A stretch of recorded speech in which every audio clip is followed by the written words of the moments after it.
Сонменен бәрі ақылдаса келе, қой, бұны Алматыға жіберейік. Алматыдан барып емі табылар деп, сонау Түркістаннан Алматыға пойызға салып жібереді. Содан бұл кісі Алматыға жұма күні келеді. Сөйтсе, дәрігерлердің бәрі сенбі жексенбі жасамай, дүйсенбі бірақ қараймыз, қазір палатада демалсын деп, Алатаудың етегінде бір орманның арасындағы емханада жаңағы кісі жатады.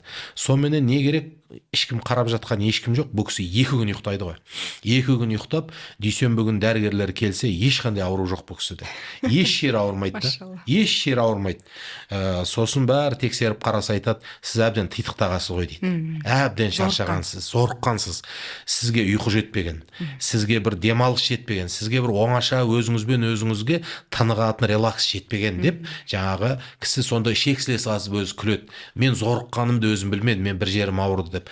Сосын айтам ғой, неге зорықтыңыз десем, күйеуім үлкен қызметте, біз жаңағы қонақ күтеміз, күнде 7 күн қонақ күтеміз дейді. Немесе сыртта, немесе үйде дейді. Сол кезде дейді, таңғы сағат 5-тен тұрып кетесің дейді. Түнгі сағат 1-2-де ұйықтайсың дейді. Содан күнде 200 сағатпен бірнеше жыл жүрген ғой.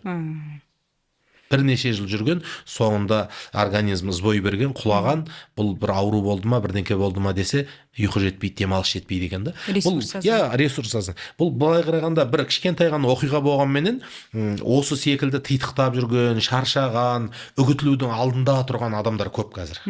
Үгітілудің алдында тұрған адамдар көп.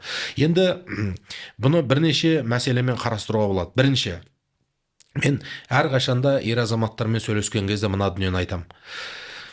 Жалпы еркектер әйелдерді билеуші, басқарушы деген аяттың мағынасын ғалымдар көбінде өзіне жауапкершілікті молынан алушы деп аударады. Біз басқару деген түсінігіміздің өзі қиын да. Басқару деген біреуді айтқанымызға көндіру, айдауымызға жүргізу, басқару деген нәрсе біздің ғана сөзіміз болу, басқару деген нәрсе бізге ешкім сын айтпау деген сияқты қабылдаймыз. Шын мағынасында еркектер әйелдерді басқарушы деген мағынасы ол әрқашанда өзіне жауапкершілік алушы, әрқашанда мәселені шешуші, былайша айтқанда ана әйелге қарағанда көп әрекет жасаушы деген мағынаны береді екен. Көрдіңіз бе? Бұның өзін егер дұрыс түсіндірмесе, қоғамдағы тепе-теңдік бұзылады, үйлесім бұзылады. Сондықтан ер азамат әйел адамды қыз балаға қоқиланып, оған ұрсып, немесе оған зәбір көрсетіп, көзімен үркітуші ғана емес, ол бірінші кезекте өзі мойындатушы болу керек. Жүрсін Ерман ағамыздың сөзі бар, әлемге өзіңді мойындатпай тұрып, әйеліңе мойындатып ал дейді.